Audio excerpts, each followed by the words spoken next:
எல்லா புகழும் இறைவனுக்கே. ஒரு 1½ ஹவர் இல்லை 2 ஹவர் இருக்குன்னு நினைக்கிறேன்.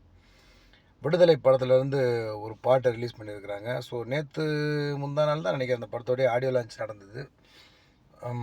இளையராஜாலாம் கூட நல்லா பேசினார். வெற்றிமாறன், விஜய் சேதுபதி எல்லாருமே பேசியிருந்தாங்க நல்லா. இப்போ ஒரு பாட்டு ரிலீஸ் பண்ணியிருக்காங்க. ஒரு ரெண்டு மணி நேரம் இருக்கும். நான் இந்த பாட்டை கேட்டு ஒரு 5 நிமிஷம் ஆகுது. எனக்கு அப்படியே அந்த பாட்டு பின்னோக்கி அசைவு போட்டுக்கிட்டு இருக்குது. அதாவது ராஜாவை பொறுத்த வரைக்கும் ஒரு பாட்டு, ஒரு காலகட்டம் வந்து பார்த்திங்கன்னா ஒரு கோல்டன் பீரியட் அப்படின்னு சொல்லுவாங்க இல்லையா?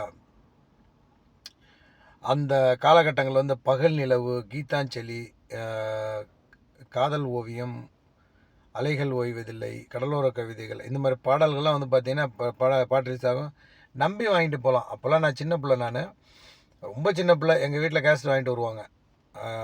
என்ன ஒரு கேஸ்ட் வந்துட்டு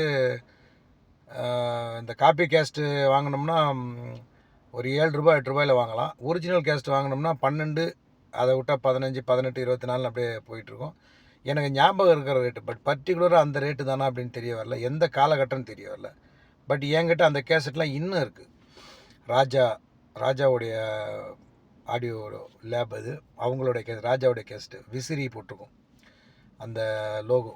அது மாதிரி எல்லா கேஸ்ட்டும் இருக்குது. எனக்கு அந்த ஒரு காலகட்டத்துக்கு அந்த ஓப்பனிங் மியூசிக்கே வந்து பார்த்திங்கன்னா அப்படியே நம்மளை கரைஞ்சி தூக்கிட்டு போயிடுச்சு அப்படின்னு சொல்லலாம். சஞ்சய் அப்படிங்கிறவர் இந்த பாட்டை பாடியிருக்கிறாரு. அவங்க ஏற்கனவே பாடின இளையராஜா, தொடர்ந்து இளையராஜாவுடைய பாடல்கள் பாடிக்கிட்டு இருக்கிற ஃபீமேல் சிங்கர் அவங்க. என்னமோ ஒரு அனன்யா, ஏதோ ஒரு பட்டு, என்ன பட்டுன்னு தெரியுது, பேர் சடனாக ஞாபகத்து வரல எனக்கு. அவங்க தான் பாடியிருக்கிறாங்க. மனசில்ன்ட்டு ஒரு பாட்டு. இந்த பாட்டை இளையராஜா தான் எழுதியிருக்கிறாரு. பாட்டு கேட்குறதுக்கே வந்து பார்த்திங்கன்னா அவ்வளோ ஒரு சுகமாக இருக்குது அப்படின்னு சொல்லலாம்.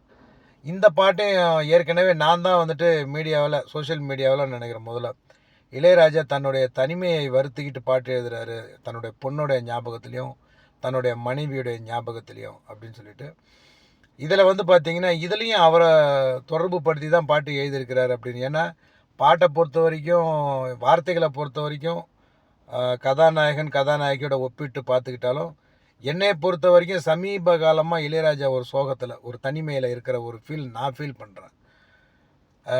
பவதாரணியை பிரிஞ்சு, அவங்க ஜீவா அம்மாவை பிரிஞ்சு, அவர் வந்துட்டு எதுவுமே சாட்டிஸ்ஃபை பண்ணலை இன்னி வரைக்கும் அப்படிங்கிறது இந்த பாடல் ஃபுல்லாக முழுசாக கேட்டவங்களுக்கு தெரியும்னு நினைக்கிறேன். குறிப்பாக என்னை ரொம்ப யோசிக்க வச்ச ஒரு வரி வந்து பார்த்திங்கன்னா, தனிமையில் துணையை தேடணுமா அப்படிங்கிற மேல் வாய்ஸில், இல்லை போகிற போக்கில் போய் சேரலாமா அப்படிங்கிற மாதிரி ஃபீமேல் வாய்ஸ் பாடுற மாதிரி வச்சுருப்பார்.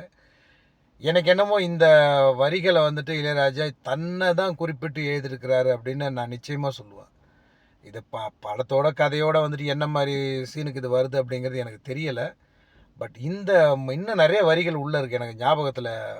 எனக்கு அந்த பாட்டில், அந்த கிறக்கத்தில் நான் இருக்கிறேன் அப்படின்னு கூட சொல்லலாம். அந்த இசை வந்து பார்த்திங்கன்னா, அந்த தாலாட்டு இளையராஜாவுடைய ஒரு ஸ்பெஷலே வந்து பார்த்திங்கன்னா அதுதான். அந்த இசை நம்மளை தாளாட்டிக்கிட்டே இருக்கும். இளையராஜாவோட இசை பெரும்பாலும் அவருடைய இரைச்சல் பாட்டு அப்படின்னு நம்ம எந்த பாட்டையுமே சொல்லிட முடியாது. எனக்கு தெரிஞ்ச மேக்ஸிமம் இரைச்சல் பாட்டெல்லாம் கூட இளையராஜா மியூசிக்கில் இல்லை. குத்து பாட்டே கூட வந்து பார்த்திங்கன்னா, உதாரணத்துக்கு நாட்டுப்புற பாட்டு, வீரத்தாலாட்டு சொல்லிக்கிட்டே போகலாம். எனக்கு தெரிஞ்ச குத்து பாடல்கள்னு கூட இளையராஜா இசையில் ஒரு மெலடியாக இருக்கும். குறிப்பாக என்ன பாட்டை சொல்கிறது, குறுக்கு பாதையில், அந்த பாட்டு கூட வந்து பார்த்திங்கன்னா ஒரு மெலடி இருக்கும் அந்த பாட்டில். ஸோ இன்றைக்கி இருக்கிற மாதிரியான ஒரு இரைச்சல், ஒரு பேஸு, ஒரு ஸ்டீரியோலாம் இருக்கிற மாதிரி எனக்கு தெரியல. பட் இந்த பாட்டு பார்த்து ரொம்ப அழகாக, ரொம்ப தாளாட்டுற மாதிரி இருக்குது. எனக்கு மனசில் நிற்கிற அந்த 2 வரி கூட வந்து பார்த்திங்கன்னா, இது இளையராஜா தன்னை குறிப்பிட்டு தான் எழுதியிருக்கிறாரு அப்படிங்கிற மாதிரி தான் எனக்கு தோணுது. தனிமையில் துணையே தேடணுமா, இல்லை இப்படியே போய் சேரணுமாங்கிற மாதிரி தான் எழுதியிருக்கிறாரு. சரி, எது எப்படியோ கடவுள் நம்பிக்கை ராஜாவுக்கு நிறைய இருக்குது. ஸோ அவருடைய தனிமை சுமைகளை, தனிமை கவலைகளை வந்து பார்த்திங்கன்னா அந்த கடவுள் தான் போக்கணும், இறைவன் நாடினால். இன்னொரு வீடியோவில் உங்களை சந்திக்கிறேன். எல்லா புகழும் இறைவனுக்கு.